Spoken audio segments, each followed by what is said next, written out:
Hello friends, welcome to Dina's channel. இன்றைக்கி நம்ம சேனலில் ரொம்பவே டேஸ்டியான டீ டைம் ஸ்நாக் தாங்க பார்க்க போகிறோம்.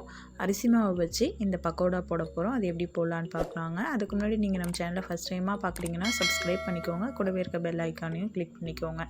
அப்போ தான் நம்ம சேனலில் வரக்கூடிய நியூ வீடியோஸ் எல்லாம் உங்களுக்கு நோட்டிஃபிகேஷனாக வரும். அதுக்கு ஃபஸ்ட்டு நம்ம ஒரு சின்ன மிக்ஸி ஜாரில் ஒரு 2 வரமிளகாய் சேர்த்துக்கோங்க, 1 பச்சை மிளகாய், 4 பல்லு பூண்டு சேர்த்துட்டு 1 துண்டு அளவுக்கு இஞ்சி சேர்த்துக்கோங்க, 1 டீஸ்பூன் சின்ன சீரகம், 1/2 டீஸ்பூன் சோம்பு சேர்த்துட்டு வறுத்த வேர்க்கடலை ஒரு 3 டேபிள் ஸ்பூன் அளவுக்கு எடுத்துருக்காங்க, அதையும் நம்ம சேர்த்துக்கலாம். சேர்த்துட்டு தண்ணியெலாம் எதுவுமே சேர்க்க வேணாங்க, அப்படியே கொரப்பாக நம்ம நல்லா அரைச்சி எடுத்துகிட்டு வந்துடலாம். இப்போ பாருங்கள், நல்லா கொரப்பாக நான் அரைச்சி எடுத்துகிட்டு வந்துட்டேன். இந்த மாதிரி இருந்தால் போதும். ஒரு மிக்சிங் பவுல் எடுத்துக்கலாங்க. அதில் 1 கிளாஸ் அளவுக்கு அரிசி மாவு சேர்த்துக்கோங்க. இது வந்து கரெக்டாக 100 கிராம் அளவுக்கு அரிசி மாவுங்க. ஒரு பெரிய வெங்காயம் இந்த மாதிரி நல்லா பொடியாக கட் பண்ணிவிட்டு சேர்த்துக்கோங்க. கொஞ்சமாக கருவேப்பிலையும் கொத்தமல்லியும் பொடியாக கட் பண்ணிவிட்டு சேர்த்துக்கோங்க. இது வந்து ஒரு பிஞ்ச் அளவுக்கு பேக்கிங் சோடாங்க. அதுக்கப்புறம் தேவையான அளவுக்கு உப்பு எல்லாத்தையும் சேர்த்ததுக்கப்புறமா நம்ம அரைச்சி வச்சுருந்த அந்த விழுதை வந்து இப்போ இதில் சேர்த்துக்கலாங்க. சேர்த்துட்டு ஃபஸ்ட்டு கையாலே ஃபுல்லாக கலந்து விட்டுக்கலாம். அதுக்கப்புறமா தண்ணி சேர்த்து பிசைய போகிறோங்க. இந்த மாதிரி கையாலே கலந்து விட்டதுக்கப்புறமா கொஞ்சம் கொஞ்சமாக தண்ணி சேர்த்து நல்லா பிசைஞ்சு எடுத்துக்கலாங்க.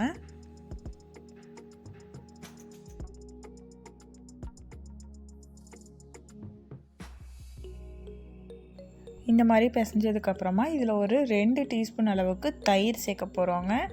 தயிர் சேர்த்துட்டு அதையும் நல்லா பிசைஞ்சு எடுத்துக்கலாம்.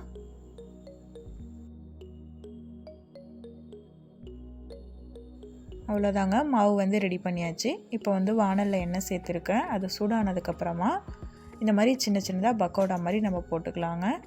இது வேகிறதுக்கும் ரொம்ப டைம் எடுக்காதுங்க. 1லேருந்து 2 நிமிஷம்குள்ளே நல்லா வெந்துடும். மீடியம் ஃப்ளேமில் வச்சு நல்லா வேக வச்சுக்கோங்க. ஒரு பக்கம் வெந்ததுக்கப்புறமா இந்த மாதிரி திருப்பி போட்டு நம்ம வேக வச்சு எடுத்துக்கலாம். இப்போ பாருங்கள், நல்லா வெந்துருச்சு. இப்போ இதை நம்ம வெளியில் எடுத்துடலாம். அடுத்த பேட்சும் இதே மாதிரி சேர்த்து பொரித்து எடுத்துக்கலாங்க. இது வந்து ஒரு 10 நிமிஷம் தாங்க நம்ம செய்யறதுக்கு டைம் ஆகும், வீட்டில் இருக்க பொருட்கள் வச்சு. இதை கண்டிப்பாக செஞ்சு கொடுத்தீங்கன்னா உங்கள் வீட்டில் எல்லாருமே ரொம்ப பாராட்டுவாங்க. அந்த அளவுக்கு இதோட டேஸ்ட்டு ரொம்ப நல்லாயிருக்கும். வெளியில் கிறிஸ்பியாகவும் உள்ளே சாஃப்டாகவும் சூப்பராக இருக்குங்க சாப்பிட்றதுக்கு. இப்போ நான் உங்களுக்கு இதில் எடுத்து உடச்சும் காமிக்கிறேன். எப்படி இருக்குன்னு பாருங்கள் நீங்களே. எந்த அளவுக்கு வெளியில் வந்து மொறுன்னு உள்ளே சாஃப்டாக சூப்பராக வெந்து வந்திருக்கு. இந்த ரெசிபியை கட்டாயம் நீங்களும் ட்ரை பண்ணி பாருங்கள். ட்ரை பண்ணி பார்த்துட்டு உங்களுடைய ஃபீட்பேக்ஸை எனக்கு கமெண்ட் செக்ஷனில் கமெண்ட் பண்ணுங்கள். இந்த வீடியோ உங்களுக்கு பிடிச்சிருக்குன்னு நினைக்கிறேன். பிடிச்சிருந்தால் லைக் பண்ணி ஷேர் பண்ணுங்கள். மறக்காமல் நம்ம சேனலை சப்ஸ்கிரைப் பண்ணிக்கோங்க. தேங்க்யூ.